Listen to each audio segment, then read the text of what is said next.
بسم اللہ الرحمن الرحیم۔ ناظرین، آج کا دوسرا ویلا خلاصہ تفسیر وہی آیات جو پہلے چل رہی ہیں ان کا ہے، پیج ہے 465۔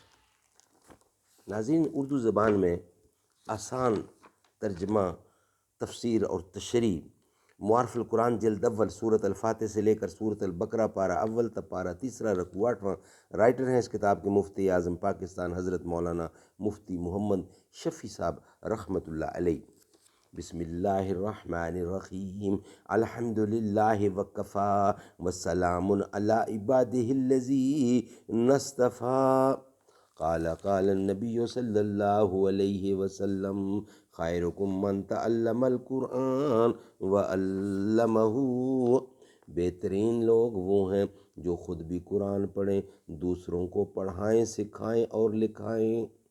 مجھے خرید رہے ہیں میرے سبھی اپنے، میں بک تو جاؤں مگر سامنے تو آئے کوئی۔ ہیں تو ٹوٹی ہوئی کشتیاں نہیں دکھتی، ہمیں تو ٹوٹی ہوئی کشتیاں نہیں دکھتی، ہمارے گھر سے ہی دریا دکھائی دیتا ہے۔ خلاصہ تفسیر۔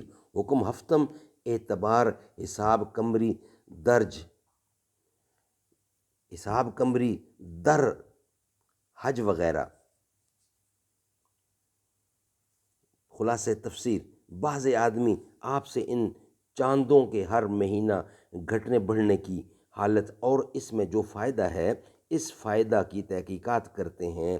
آپ فرما دیجئے کہ فائدہ اس کا یہ ہے کہ وہ چاند اپنے اس گھٹنے اور بڑھنے کے اعتبار سے لزوماً یا سہولتاً اعلی شناخت اوقات ہیں، لوگوں کے اختیاری معاملات مثل عدت و مطالبہ حقوق کے لیے اور غیر اختیاری عبادات مثل حج و زکوٰۃ وغیرہ وغیرہ کے لیے ہیں۔ ناظرین، یہ تھا ویلاگ نمبر 2۔ انشاءاللہ اب آپ سے ملاقات ہوگی ویلاگ نمبر 3 کے ساتھ۔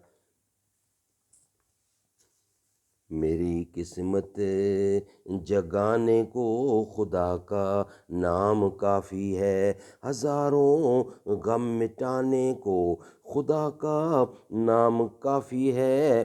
جو پوچھا کملی والے نے، کہا صدیق اکبر نے، میرے سارے گھرانے کو خدا کا نام کافی ہے۔